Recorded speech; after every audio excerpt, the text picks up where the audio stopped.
Alright, what's up everybody? Welcome back. This is Alliance War, Season 28, War number 8. And today Poseidon is going up against NKMF. So let's check out the matchmaking. This war, it looks like we had another mismatch. So, we've got an Alliance who finished Platinum 3 last season. Their prestige is okay. It's 12,400, which isn't bad. But obviously, this is a mismatched war, so we are going to go ahead and go in here with this favorable matchup. And today we're bringing Mole God back into war. He's a 6-star rank 3. We're going to bring Warlock. He's a 5-star rank 5, obviously. And Human Torch, who is a 6-star at round 3. And our path is going to look a little different today because we are going to go path 2 in section 1 with the Mangog. We're also going to take that Ebony Maw fight as well. And then we're going to go through the middle here, and into section 2, we're going to go on to path 4 with the Invisible Woman and Havok. And then we're also going to be taking that Void there. And that will conclude our war. No mini bosses today. We have better counters elsewhere. So it's going to be a quick 5-fight war. Nothing too extreme, nothing too complicated. And the thing you'll notice about this map and this defense is that we have a lot of 6-stars that are not rank 3, and we have several 5-stars as well. And again, that's just the difference in the matchmaking. Generally, when we have this mismatch in war finishes from the previous season, the defense we face just isn't as high a level, which obviously makes it much easier and gives us an advantage. So this Mangog is a rank 5 5-star. There's the big difference right there. We're obviously going to use Human Torch. He's on the Strike Counter Fury, Brute Force node, Power Focus 1. And the placement is fine. I don't think it's great because I don't care if Mangog throws his special 1. He can throw it all day long and I'll be completely happy. But we're just going to play into the Strike Counter here by going with the Medium, Light, Medium, Heavy Attack. And then we are going to throw a special as soon as we get it after this next combo. So he doesn't build too many Furies. Right there you can see he's got 2 because I had the Strike Counter node down to 1. I also have an Invulnerability boost, which I threw on for the Maw fight, and you can see I just took 2 hits of it right there because I tried to Dex out of his special 1 animation and it didn't work. And now at this point the fight is over. These 5-star fights go by super fast. It was only 30 seconds, really nothing too complicated about it. Had I not gotten hit, it obviously would have been a perfect fight, but the Invul boost made sure that I didn't take any damage from it. So full attack bonus achieved, only 30 hits, relatively easy. And we're going to go ahead and take on this Ebony Maw. And again, this is a 6-star Maw, but he's actually only at rank 2, I believe. Yeah, he is. So again, an easier fight, a much smaller health pool. We've got the Guidance boost from White Magneto. We're going to Flame On, get the Strike Counter Fury node.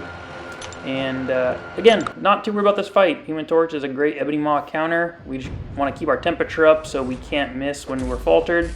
And we do want to heavy attack him to knock him down when we can. We get a really sweet intercept there, and there's the parry stun, and we get the heavy off, so now his focus is broken, so we don't have to worry about that falter. We also wanted to throw off that heavy because of the Strike Counter node, but you can see I'm just not really worrying about it. I'm not really playing around it. I'm letting his Furies build because I know these Incinerates are going to nuke him down.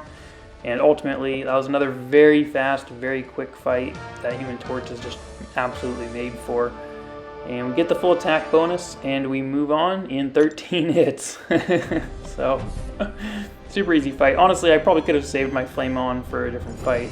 But let's go ahead and check out our third fight of the war. It's an Invisible Woman, and again, this is another 5-star, so she's at rank 5, which makes this fight much less intimidating. She's on the Steady Build-Up Unblockable Special Burst Lockdown 3 node.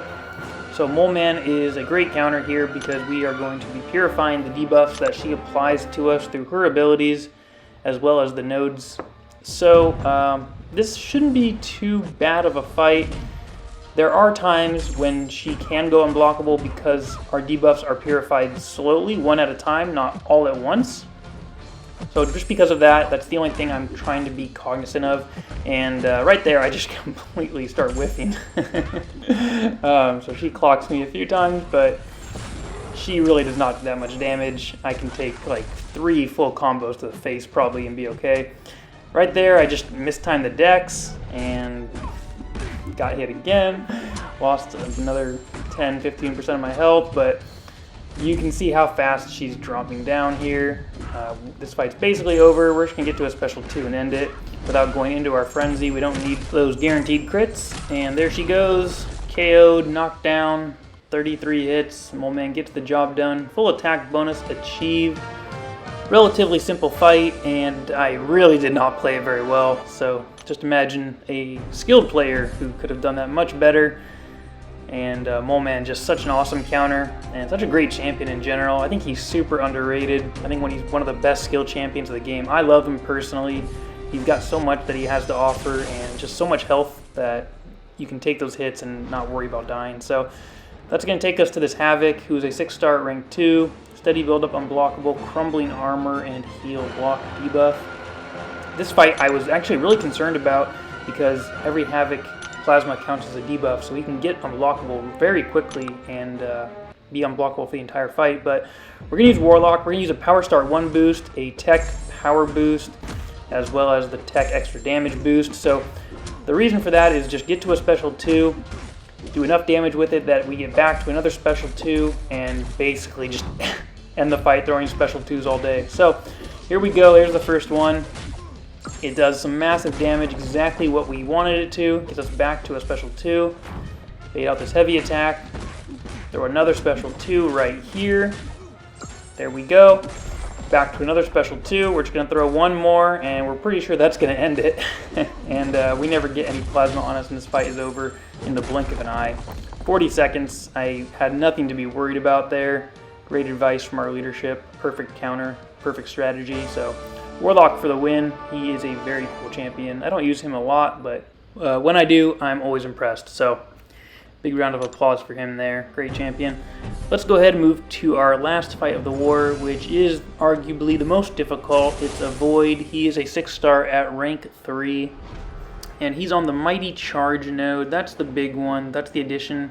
Ebb and Flow Intercept and Crumbling Armor. So we have to intercept him to do the most damage that we can. Otherwise our damage is really gimped here. We're going to use Moleman and the mechanic of Moleman to purify these debuffs. Again, just so handy. So we're going to purify any debuffs that the Void tries to apply to us.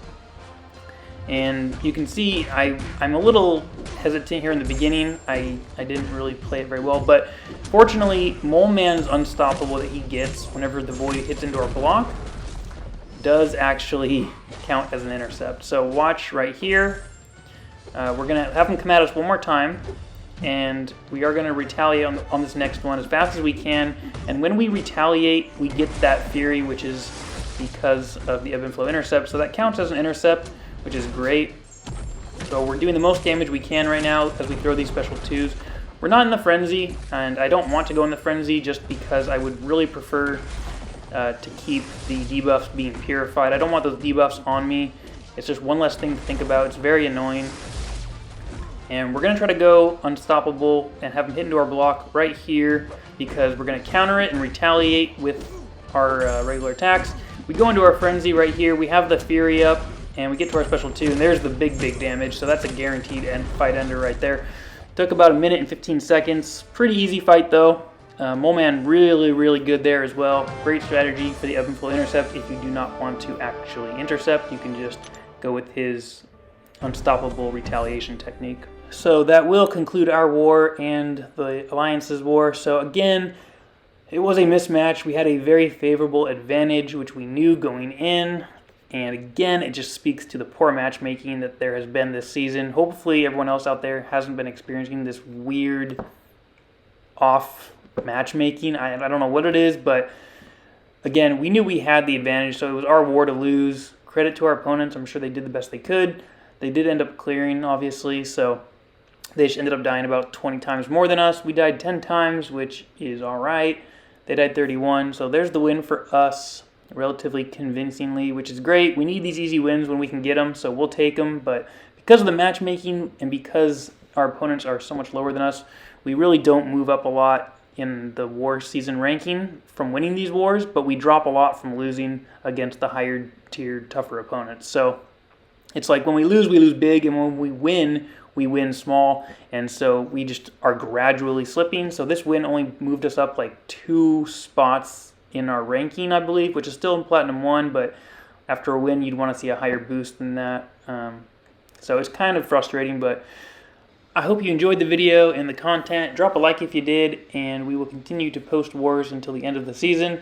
So we will catch you in those. See ya.